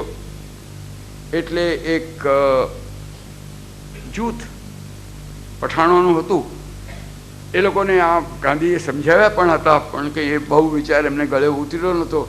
તમે જ કહેતા હતા ને હવે તમે જ ના પાડતો. ભાઈ કે હું તો એમાં એમ કરું આવ્યો છું કે ધર્મને લીધે જેને અંગૂઠાની નિશાની કરવાની ઈચ્છા નહીં હોય એ લોકો આમાં અંગૂઠાની નિશાની નહીં કરે. તમને જો ન લાગતું હોય તો તમે ના કરતા, એટલી તમને છૂટ છે. પણ તો તમે, હું તો કરવાનો છું, કારણ મેં સંધિ કરી છે, હું કદાચ સૌથી પહેલો કરીશ. એટલે એમનો પરિચિત, એમનો એકવાર રહી ચૂકેલો અસીલ મીર આલમ, એ મીર આલમ એને પાછા ફરી પૂછે ક્યાં જાઓ છો? તો કે રજિસ્ટ્રારની ઓફિસે જાઉં છું. શું કરવાનો? તો કે અંગૂઠાની નિશાની આપવાનો. જે કોઈ પણ પહેલો રજિસ્ટરની ઓફિસમાં જઈને પોતાનું નામ લખાવશે એનો જાન હું લઈશ, આવું એ કહે છે. સાંભળ્યું છે, ગાંધીજી નોટ કરે છે આ માણસ જ્યારે મને મારો જૂનો ઓળખીતો છે, જ્યારે મળે છે ત્યારે સૌથી પહેલાં સલામ આલેકુમ એ કહે છે ને આલેકુમ સલામ હું કહું છું. પણ આજે જ્યારે મળ્યો ત્યારે મને એને સલામ આલેકુમ ના કહ્યું ને પછી મેં એને સલામ આલેકુમ કહ્યું ત્યારે એને તો સંસ્કાર એવા પડ્યા છે કે મેં સલામ આલેકુમ કહ્યું ત્યારે એને જવાબમાં તો આલેકુમ સલામ કહ્યું. સામે એણે જવાબમાં તો એટલું કર્યું, પણ મારે પહેલાં કરવા પડ્યા, એણે પહેલાં નહોતા કર્યા. આટલી નોંધ ગાંધીએ લીધી. પછી આ પ્રશ્ન પૂછ્યો, પછી પાછા કે ફરીથી બીજી વાર પૂછ્યો ક્યાં જાઓ છો? ત્યાં જાઓ. ક્યાં જાઓ છો? તો આ બાજુ ક્યાંક જઈએ છીએ એમ પણ કહી શક્યા હોત. રજિસ્ટ્રારની ઓફિસમાં આંગળાના 10 આંગળાની નિશાની કરવા જાઉં છું એમ કરીને બધું વિગતવાર પાછું કહ્યું. એટલે પાછળથી લાઠીનો પ્રહાર થયો અને ગાંધી મૂર્છિત થઈને પડે છે. એ મૂર્છિત થતા પહેલા એના મોંમાંથી 2 શબ્દો નીકળે છે. શબ્દો આપણને બીજા સંદર્ભને લીધે પરિચિત છે. હે રામ.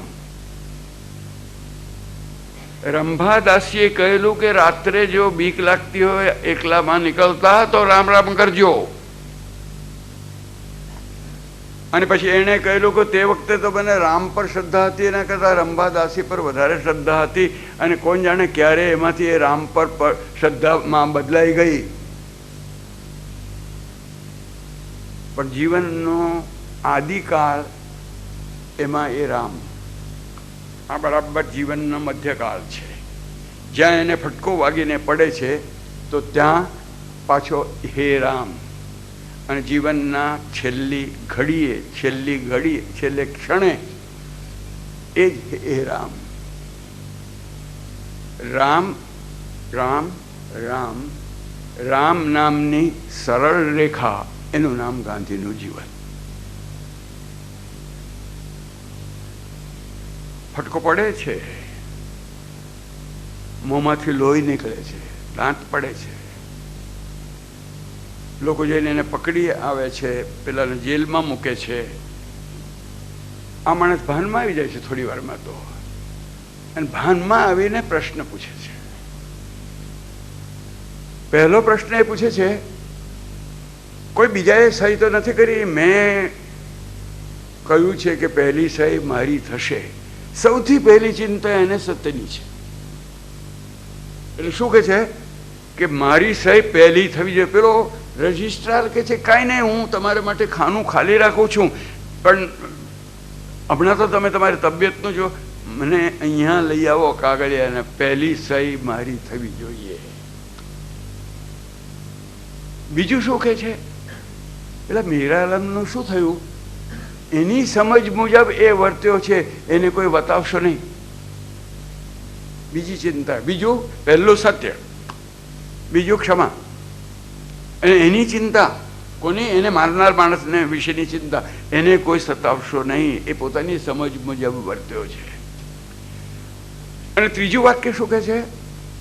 ત્રીજું પણ કહે છે, અને આ માણસ મૂર્છામાંથી ઉઠેલો માણસ છે, મોંમાંથી અવાજ પૂરો નીકળતો નથી, કારણ કે મોં પર પણ વાગેલું છે. ત્રીજું વાક્ય જે કહે છે તે શું કહે છે? ત્રીજું કહે છે,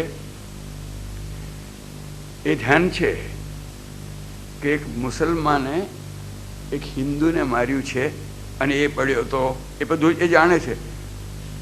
આમાંથી કોઈ કોમી મતભેદ ન થાય, વિખવાદ ન થાય, એની કાળજી રખાવવી જોઈએ. અને એટલે સુધી મારી તો ઈચ્છા એવી કે મારા લોહીથી ખડાયેલા કપડાં વડે હિન્દુ મુસલમાનોના હૃદય એક થાય. આ ત્રણ એને વિશેની ઈચ્છા. એક પાદરી જેની સાથે થોડોક એના પરિચય છે, આવીને કહે છે કે આ લોકો તો તમને સિવિલ હોસ્પિટલમાં લઈ જવા માંગે છે, પણ હું ને મારા પત્ની તમને અમારે ઘેરે રાખવા માંગીએ છીએ, તમે રહેશો? તો એ એમને ત્યાં રહે છે. અને એ માણસે બહુ જ એની કાળજી રાખી છે. ભારતીય કોમે એ એમના જે પાદરી જોસેફ ડોક, એ ડોકને ભારતીય સમાજ તરફથી એમને બહુમાન કરવામાં આવે છે, અને એમને કંઈક ઇનામ પણ આપવામાં આવે છે પાછળથી, કે તમે ગાંધીજીની આટલી સેવા કરી, એમ કરીને એ કરે છે.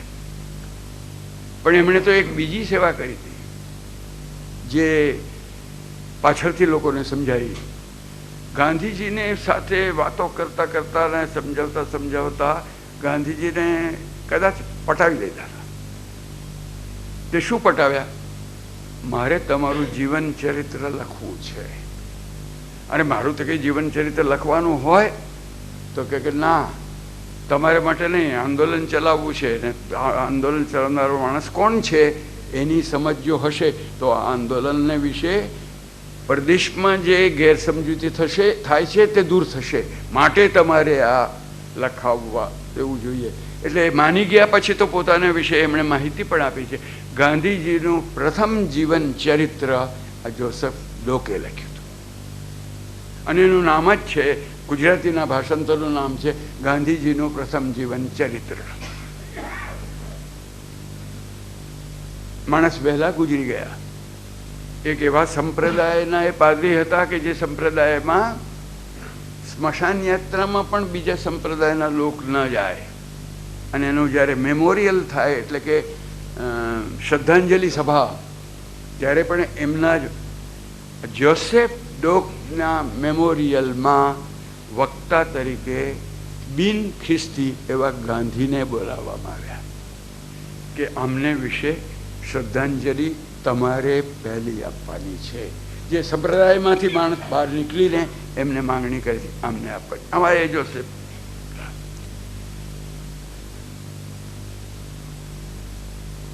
ગાંધીજીએ પેલા માણસને એક સલાહ આપેલી કે ભાઈ,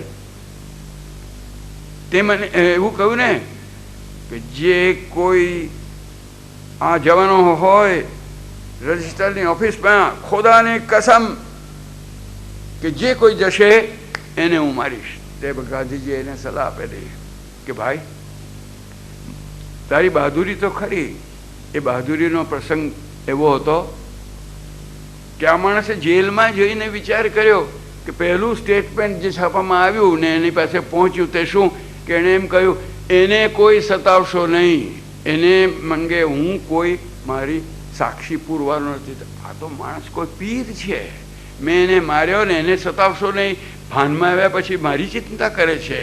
એટલો બદલાય છે આ માણસ કે એ સત્યાગ્રહમાં પછી પોતાનું જે કાર્ડ હતું એ કાર્ડ બાળવા માટે પણ એ ગયા હતા પોતે. પણ એનાથી થોડાક મહિના પછીની વાત છે, વર્ષથી થોડું વધારે, કે જોહાનસબર્ગની એક સભામાં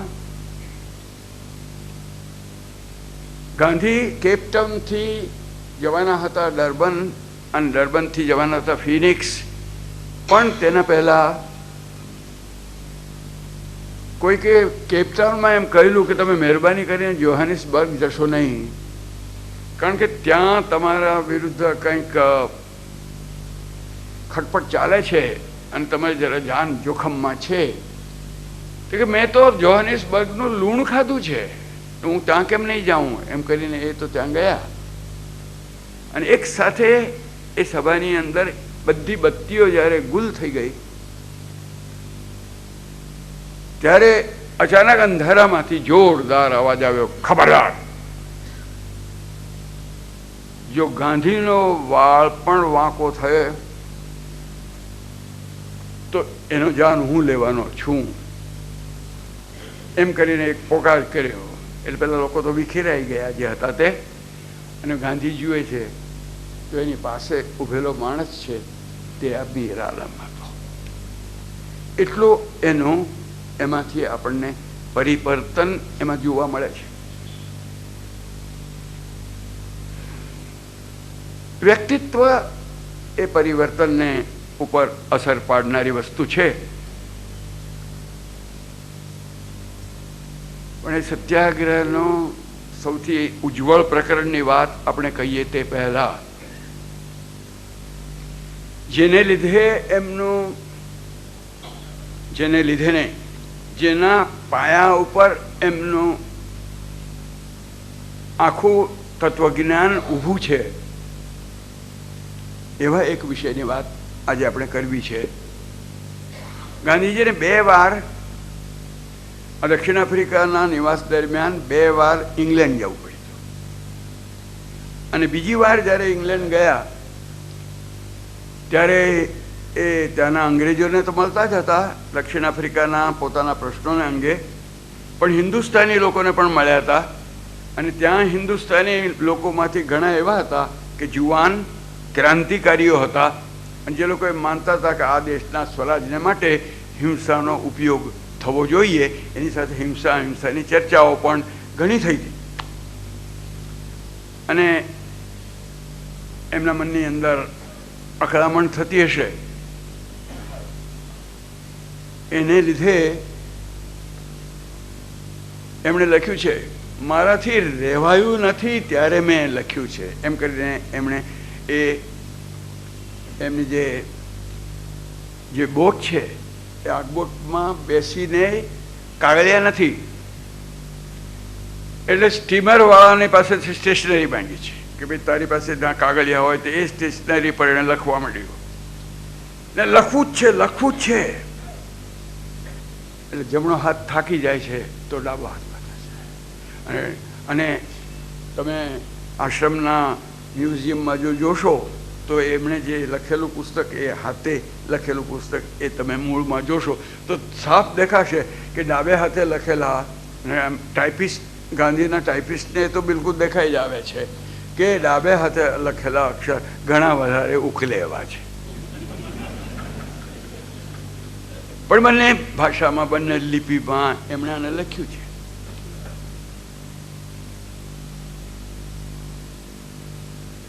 જાણે કે પહાડ નીચેથી ઝરણું ફૂટ્યું હોય ને આખી શિલાને ફાડીને નીકળ્યું હોય, એવી જાતનો ઉત્સવ એની અંદરથી આમ પ્રગટ થયો છે. અને એ પુસ્તકનું નામ એમણે હિન્દ સ્વરાજ આપ્યું છે. થોડા મહિના પહેલાં સેવાગ્રામ જવાનું થયું હતું.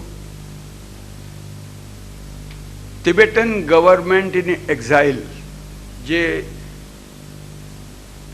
તિબેટથી નિષ્કાસિત થઈને આ દેશમાં જે લોકો આવી ગયા દલાઈ લામાના નેતૃત્વ હેઠળ, એ લોકોએ એક સરકાર સ્થાપેલી છે અને એના એક પ્રાઇમ મિનિસ્ટર છે રિંગપોછે કરીને. એ રિંગપોછે એ પણ તે વખતે ત્યાં સેવાગ્રામમાં હતા.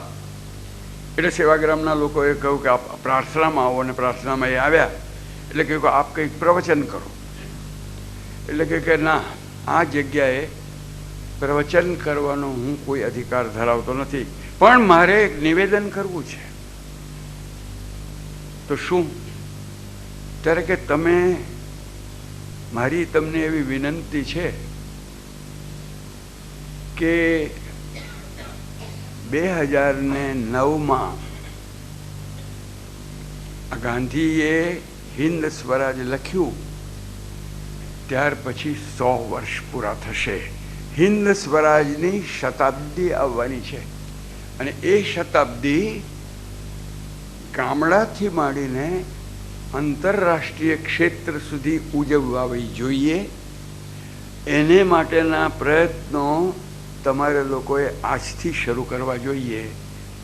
એવું એ માણસને સ્વરાજને, હિન્દ સ્વરાજના પુસ્તક વિશેનો એનો અભિપ્રાય હતો. કારણ જે એણે કહ્યું, એક બૌદ્ધ ભિક્ષુક, સારો એવો જ્ઞાની માણસ છે, વિદ્વાન છે, પોતાના ધર્મને તો બહુ જ સારી રીતે સમજનારો માણસ છે, અત્યંત શુદ્ધ હિન્દીમાં બોલે છે. એણે હિન્દીમાં એનું ભાષણમાં એણે કહ્યું, કારણ ત્રિપિટક પછી આટલું મહત્વનો બીજો કોઈ ગ્રંથ લખાયો નથી. બૌદ્ધ માણસ તેને ત્રિપિટક પછી સૌથી વધારે મહત્વના ગ્રંથ તરીકે આ પુસ્તકને વિશે કહે છે. એ પુસ્તક એટલે એક જાતનું અંતઃપ્રેરણાથી, ઉર્દુમાં કહેવું હોય તો ઇલ્હામ, માત્ર પૈગામ નહીં, એ ઇલ્હામથી લખાયેલું એવું એ પુસ્તક, જેની અંદર તહોમતનામું પણ છે અને જેની અંદર ભવિષ્યના દર્શન માટેનું જાહેરનામું પણ છે. એક સમાજને સામેનું તહોમતનામું, બીજો જે સમાજ ઊભો કરવો છે તેને માટેનું જાહેરનામું, એવા બે એમાં સાથે સાથે થયેલા છે.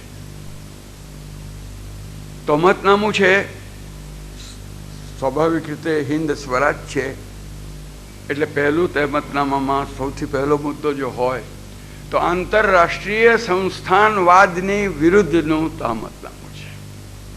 આખી દુનિયાની અંદર સંસ્થાનવાદ છે.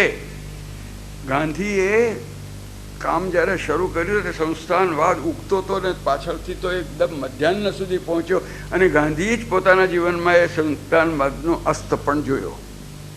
આ એક દુનિયાની દ્રષ્ટિએ જો જોઈએ તો એક ઇતિહાસના કેવા મહત્વપૂર્ણ કાળમાંથી આ ગાંધીનું જીવન પસાર થયું છે. આવડો મોટો એક આંતરરાષ્ટ્રીય કોલોનિયલિઝમ, ગ્રોથ ઓફ કોલોનિયલિઝમ ચરમસીમા સુધી અને અસ્ત થતો કોલમ, એ ગાંધી, અને એમાં એ પાછા નિમિત્ત બન્યા છે. પણ એને આર્ગ્યુમેન્ટ શું કર્યું છે? સંસ્થાનવાદ ખરાબ વસ્તુ છે, કારણ જે ગુલામ છે એને હીન બનાવે છે, અને જે ગુલામ કરે છે તેને ઉદ્દંડ બનાવે છે, અને બંને માણસાઈને નીચે લઈ જાય છે. એની તહોમતનામું જે છે તે માણસાઈને માટે છે, આમાં માણસાઈ જાય છે માટે મારે આનો વિરોધ કરવો છે, મારા દેશ ગુલામ રાખ્યો છે માટે કરવો છે એટલું નથી. ગુલામ જે છે તે હીન બને છે, ગુલામ જે કરે છે તે ઉદંડ બને છે. બંનેની માણસાઈ નીચે જ ઉતરે છે. એ માણસાઈ ન ઉતરે માટે આપણે સંસ્થાનવાદને તો કાઢવો જ જોઈએ. પહેલું તેમતનામું ઔદ્યોગિક સભ્યતા સામે વિરોધ કરે છે, અને એ ઔદ્યોગિક સભ્યતા સામેનો જે એનો વિરોધ છે એની આપણે વિશેષ ચર્ચા જો સમય રહેશે તો કદાચ કરીશું. પણ અહીંયા આપણે જો કરીએ તો એમનો મુદ્દો એ છે કે યંત્ર જે છે એ જ્યાં સુધી માણસનો માલિક રહે ત્યાં સુધી એને વાપરવું. માણસનો માલિક યંત્ર રહે ત્યાં સુધી જો માણસ વાપરે તો યંત્ર માણસના માથા ઉપર સવાર થઈ જાય. યંત્રનો માલિક માણસ રહેવો જોઈએ, માણસનો માલિક યંત્ર બનવો ના જોઈએ. આ ઉદ્યોગવાદને વિશે બીજું એનું કેવું છે કે આ ઉદ્યોગવાદ એલિયનેશન લાવે છે, આ ઉદ્યોગવાદ સ્ટ્રેસ લાવે છે, આ ઉદ્યોગવાદ પછી યોગ શબ્દ બોલતા ના આવડે તો યોગા શોધતા લોકોને કરે છે કે ભાઈ યોગા શોધો. કેમ કે મગજમાં બહુ ત્રાસ છે એમાંથી કે યોગ કદાચ આપણને ઉકેલ બતાવશે તો શું કામ શોધવો પડે છે? એટલા માટે શોધવો પડે છે કે છાપા જોઈ લો કેટલા આપઘાતો થાય છે, કેટલા અત્યાચારો થાય છે. આતંકવાદના મૂળમાં જો જઈએ તો પણ કદાચ આ હોય. બીજા અનેક કારણો છે પણ એમાંનું એક કારણ આ પણ હોઈ શકે છે. એટલા માટે એણે આ ઉદ્યોગવાદને વિશેની ચેતવણીનો સૂર કર્યો છે અને એણે એમ કહ્યું છે કે લોભને થોભ હોતો નથી, અને તેથી જો આપણે આ જ નમૂનાનું અનુકરણ કરવા જઈએ, ગ્લોબલાઇઝેશન, આ જ નમૂનાનું અનુકરણ કરવા જઈએ તો કદાચ પૃથ્વી ઓછી પડશે, બીજા પ્લેનેટ્સ આપણને શોધવા પડશે. કારણ કે આપણો નાનો સરખો ઇંગ્લેન્ડ દેશ એણે જ નમૂના શોધવા પડે. સૂરજ હાથમાં નહીં એટલું સામ્રાજ્યવાદ એને કરવું પડ્યું હતું, તો અહીંયા જો કરવું પડશે તો આપણને કદાચ પૃથ્વી ઓછી પડશે. લોભનો થોભ હોતો નથી. ગાંધીને ખપે છે વિશ્વ કુટુંબ, વસુધૈવ કુટુંબ. ગાંધીને ખપતું નથી વિશ્વનું બજાર, જે બજારમાં વિશ્વ આખું તો બજાર જ બનીને રહે છે અને એ બજારનો વહીવટ કરનારા લોકો તો આંગળીને વેડે ગણાય એટલા જ રહે છે. અને આપણે ગમે તેટલા એના પ્રશંસક હોઈએ પણ એ આપણી આંખની સામેથી એ વસ્તુ ભૂલી શકાય એમ છે નહીં. કારણ કાલે મેં એનું કહ્યું હતું, our lifestyle is non-negotiable. President bush, અમારી જિંદગીમાં કોઈ જાતના ફેરફાર ન કરતા તમારે જે કંઈ કરવું હોય તે કરો, અમારી જિંદગીમાં કોઈ ફેરફાર નહીં થાય. આપણે જે પણ ગ્લોબલાઇઝેશનનો વિચાર કરીએ છીએ તે જરાક અંતરમાં ઉતરીને પ્રશ્નનો વિચાર કરી જુએ, whether our life is negotiable or not. હવે બુશની જવાબદારી નહીં આપણી કે મારી જિંદગીમાં કંઈક હું બાકીના સમાજને માટે ઘસાવવા તૈયાર છું. હું નહીં ઘસાવું પણ સમાજ તો બદલાવવો જોઈએ. એ શરતથી સમાજ બદલાતો નથી, કારણ કે છેવટે પૃથ્વીના રિસોર્સિસ ફાઇનાઇટ છે, સીમિત છે. એટલે જો સીમિત રિસોર્સિસ હોય તો એને અંગેનો એટલી વસ્તુ, નહીં તો એના વિના સસ્ટેનેબિલિટી આવતી નથી. એટલા માટે એમણે એનો આગ્રહ રાખ્યો. એમનું ત્રીજું તહોમતનામું ભૌતિકવાદની સામે છે. ભૌતિકવાદ માત્રની સામે. એમાં શું કામ? તો એક તો આ અમર્યાદ જરૂરિયાત એ એમને એમ લાગે છે કે ના, અમારી આ જરૂરિયાત એ માણસને ચડાવનારી જ વસ્તુ. આજે તો વિકાસની વ્યાખ્યા જ એ છે કે જેટલી જરૂરિયાત વધે એટલો તમારો વિકાસ વધ્યો. જે વ્યાખ્યાને ગાંધીએ પડકારી છે એ સમાજને કે વ્યક્તિને